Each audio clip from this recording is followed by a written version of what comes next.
Godina Shawaa Lixaa aanaa Walmaraatti anniisaa haaromfaman gandoonni kilaastara baayogaaziitiin hammatamuun tajaajila teeknooloojii baayoogaazii akka argatan ta'eera. Baayogaaziin kun faltii loonii bulbuluun qofa hawaasni baadiyyaa akka anniisaa kanneen itti fayyadamuuf teeknooloojii hojiirra oolaa jirudha. Aanaa Walmaraa ganda Bokkusaamii Gabaaroo bittis kan argine kanuma. Baay'ina horii akka dhoqqee baay'atiin akka jaarikaa 20 jaarikaa dhumammatti guurre kanaan 20 itti baxabbanne baay'atti itti guute. Bishaan akka 20 fixuttu dhoqqichi itti baay'ate jechuudha. Dhoqqeetti baay'isne akka abbaa 22 fixuttu itti dabale gaariidha. Isa yoo fixe guyyaa meeqa sin tajaajilu? Nuulaatti qanii dhumaan itti baxabbanna. Qaama gizee amma kunoo ganna kana ta'e dhoqqeen nu jalaa xinnoo darbashe malee qaniidha itti baxabbanna. Kilaastara baayogaaziiti naannoo nama 18 akkastuu qabaa jechuudha. Hunduu mana manaa qaba safarri kuni kilaastara jechuudha. Baayogaaziin kun immoo oomisha dhoqqee horiitirraa itti oomishamu.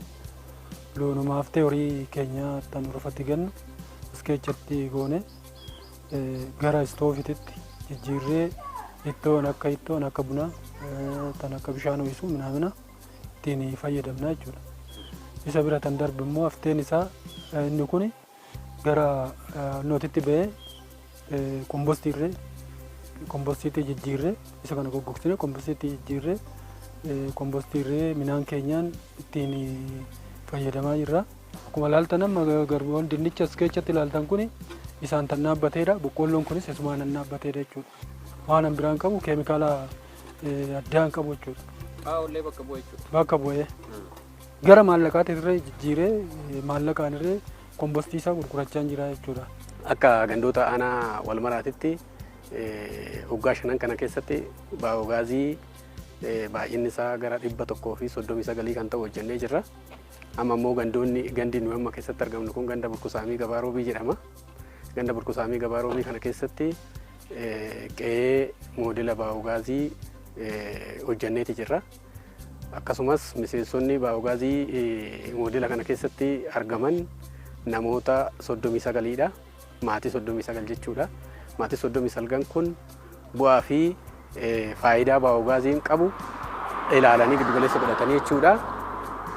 Paakeejii guutuudhaan fayyadamaa ta'e kan jiran jechuudha. Aanaa Daabargaatti jiraattonni ganda Itaayyaas baayoogaazii fayyadamaa jiru. Geemmoo qoraan qusatuunis haadholiin aara mukaa fi kobotaa akkasumas bosona ciruu irraa hafuun ofiifis biddeena tolfachaa jiru. Teeknooloojii baayoogaazii fayyadamanii soorata qopheeffachuu fi humna anniisaan ifa argachuu qofa otoo hin taane hafteen baayoogaazii ammoo akka xaa'ootti ooyiruu isaanii ittiin gabbifachuun oomishtummaa isaaniis guddisuufis gargaaramaa jiru. Ulaagaan baay'ee gaariidha. Gama tokkoon mana fincaaniitiin nu fayyada. Baayoogaazii mana keessatti istoofiidhaan itti fayyadamna. Ibsaadhaan immoo itti fayyadamna. Kana biras darbeetu immoo kompoostii isa keessaa ba'uun maasatti baasnee itti fayyadamna jechuudha. Muduraa fi muduraalee garaagaraa sirriitti itti fayyadamna. Baay'ee gaariidha. Akka xaa'ootti itti fayyadamna jechuudha. Koboota itti daballaa, qoraan itti daballaa. Biddeen qallisaa tokkootitti baala lama finnaa koboota kaasuu tokko wajjin jechaadha. Kun immoo qoraan kaasuu tokko bicha nama fayyadaadha. Akka inni qoraan qusatu qoraan baala nutti qabsisne muka 3 muka 4 biddeen 5 baasna jechaadha. Kanneen ogummaa qabanis geemmoo oomishuu fi raabsuun kanneen ofiis hawaasas tajaajilan jiru. Ogummaa kanaan kan baruna godhe abbaa kiyya. Qoraan geengoon isaa kun wanna ufuu dafee qoraan baay'een barbaadu. Maamilli keenya yaa uummataa fi gizee tokko waajjirri enerjii faalbuudhaan sin fudhata harka qalleeyyiidhaa kennuudha jedhanii. Amma nu bira kan jiru soolaariin hin jira, baayogaaziin hin jira. Isaan kana maalitti fayyadamu? Tokko teeknooloojiif itti fayyadamu jechuudha. Teeknooloojii gaafa jedhu bilbilaa, televezyiinii iddoo garaagaraatti itti fayyadamu. Baay'ee isaa kompiitara manaamna kan jedhu buufataa fi mana barnootaa keessa kan jiru isaan kan itti fayyadamu jechuudha. Deebi'ee naannoo marti midijaa yookaan immoo baayogaaziitti gaafa dhufnu baay'een isaanii midhaan ittiin bilcheessu, ibsaaf itti fayyadamu, waan garaagaraaf oolu jechuudha. Kanaaf namni isa san malee immoo deebanii baayoogaazii san keessaa kan bahu hin jira siicoo kan jedhamu jechuudha. Siicoo sana qonnaaf itti fayyadamu jechuudha. Godina keenya keessa aanolee 23 qabnu fi hawaasa godina keenya keessa jiran hunda keessatti amma danda'amu sochooneerra jechuudha. kunis akkaataan itti socho'amuu danda'u inni jalqabaa hubannoo hawaasaa cimsuudhaan jechuudha. Hubannoo hawaasaa teekinooloojichaa barsiisuudhaan teekinooloojii fi hawaasa hubachiisuudhaatiin kan walitti fidu jechuudha. Isa kana goone erga goone booda hawaasa hubate sana immoo hawaasa teekinooloojiitti amane fi hubate sana immoo dhiyeessinaa jechuudha. Gama anniisaa haaromfamaatiin hojii biiroon bishaanii fi inerjii Oromiyaa hojjeteen aanaa Adaa Bargaa ganda Itayyaatti buufanni fayyaa Itayyaa ifa akka argatu ta'eera. Kanaanis qoricha qabbaneessituu kaa'uu fi meeshaalee wal'aansaa affeeluuf soolariin kun bu'aa buuseeraa fi duraan garuu haadha halkan ciniinsuun itti dhufe deessisuuf waan ibsatan dhabanii rakkoof saaxilamuu jiraattotaa fi ogeeyyii buufatichaatu himama. Yeroo jalqabaatirra ka'ee baay'ee rakkina cimaa ture. Deessu yeroo deessu halkan baatiriidhaan irree aga rakkatanii ogeessonni nu faana rakkatan ture.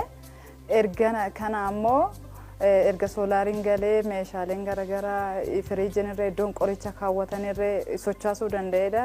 Soolaariin kun bu'aa baay'ee buuse akkasumallee baasii buufatarraa baay'ee hir'ise jechuudha. Odoo soolaariin kun hin galin dura jenereetara fayyadamaa turanii baay'ee rakkisaadha, humna baay'ee barbaada. Kanaaf rakkoo uummata keenya numa waliin nuuf fureera jechuudha. Akka buufata kanaatti baay'ee nu tajaajile, garuu akka mana jireenya keenyatti immoo rakkoo hamaan nu qabnu ibsaan qabnu jechuudha. Hojjettoonnis haala gaariidhaan dhukkubsataa ittiin tajaajilaa jiru.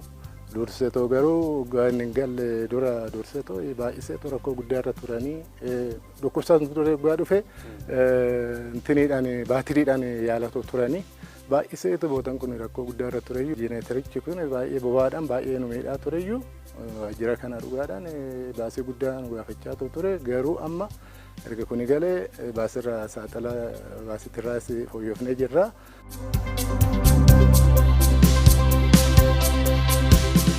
Ganda shan qabna.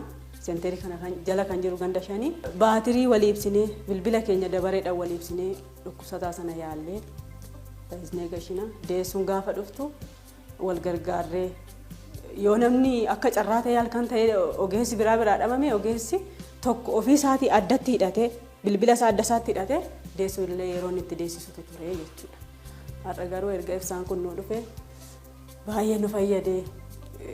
Duraan meeshaalee iddootti affeellan nu dhabnee jeneetera ganaa naafxaa binnee jeneetera ammoo fayyadamaa turre yeroo inni hin jirre immoo akkasitti rakkataa turre amma garuu ibsaan kun erga nu dhufeeti soolaariin kun jechuudha baay'ee nu fayyade kan kutaa hojii hunda wal ga'ee meeshaa hunda nu sochoosee kutaa nuti jiraannutti illee nu galee ifa gaarii argannee fayyadamaa jirra. Bara kana keessa furmaata nu argate ji'a torban lama hidda guunneeti. Garuu soolariin kun ammas gahaadha, yeroodhaaf gahaadha. Gara fuulduraatti immoo garuu ibsaa maabiraatiin dura darbee deema, aanaa biraa deema, kana keessa darbee deema akkuma na duubatti ilaalaa jirtan kana aanaa kanarra darbee bakka biraatti tajaajila kennaa jira. Garuu buufanni fayyaa kun immoo tajaajila kan inni kennu gandoota 5 kennaa jira. Gandoota 5 kana tokkoffaa ganda Itayyaati, lammaffaan Kaaloodha, sadaffaan ganda Ejeree Nagawooti, arfaffaan ganda Dhakkokittoo akkasumas ganda Siree Bargaatiif jechaadha. Wiirtuu ta'ee kan inni tajaajilaa jirudha. Akkasumas uummanni kun uummata 32,917 hawaasa kanaaf kan tajaajila kennu buufanni kuni. Soolaariin kun dura jarri kun ibsaan qaban jechuudha. Ibsaa waan hin qabneef baay'ee isaanii amma firiijii keessatti qoricha tursiisuudhaaf baay'ee rakkachaa turan jechuudha. Jenereeteratti fayyadamaa turanii. Inni kun argamuun isaa kun immoo maal inni madda humnaa madda anniisaa argataniiru qoricha isaanii firiijii keessatti tursiisuu hin danda'u jechuudha. Yaalaaf baay'ee rakkatanii amma ta'e sappoortii isaanii godha jechuudha. Gandoota aanaa Adaa Bargaa kan akka Itayyaa kana keessa sararri ibsaa darbee aanaa biraa deemuu fi tajaajilli bishaanii dhiheenyatti dhabamuun garuu waan xiyyeeffannoo barbaadu ta'uu taajjabneerra. Mandarri kun gara magaalaatti deemeera jechuudha. Nuti immoo kiiloomeetira 8 irra jira magaalaa Hincinnii irraa. Ibsaan waliigala asirra darbu kun magaalaa Hincinnii irraa ka'eetu karaa magaalaa Olonkomitti darbee gara Mugaritti gadi darba jechuudha asirra darbeetu. Nurra darbee waan deemuuf amma waanuma gabaabaa wanti asirraa dhabamu amma tiraansfaarmarii qofa jechuudha. Dabaree asitti wal dhiisne yoo buufata dhiisnee deemne dhukkubsataa yoo dhufee miidhama waan ta'eef dabaree naqannee lafa fagoo deemne bishaan waraabne ittiin jiraachaa jirra. Deessuudhaaf illee kan fayyadu buufanni qacaree asitti waraabsisaa jira. Namni dugdaa waraabee fayyadamaa jira. Rakkina bishaanii baay'ee guddaa qabna. Oobxii daakkachuuf ganaa asii magaalaa hin cinnii dhaqanii. Soolariin kun yeroodhaaf itti fayyadamnee dadhabuu danda'a waan ta'eef gara fuulduraatti ammas maaltu nuu galuu qaba osoo maabiraatiin kun nuu galee nu tajaajilee uummata kanas tajaajillee gaarummaa qaba.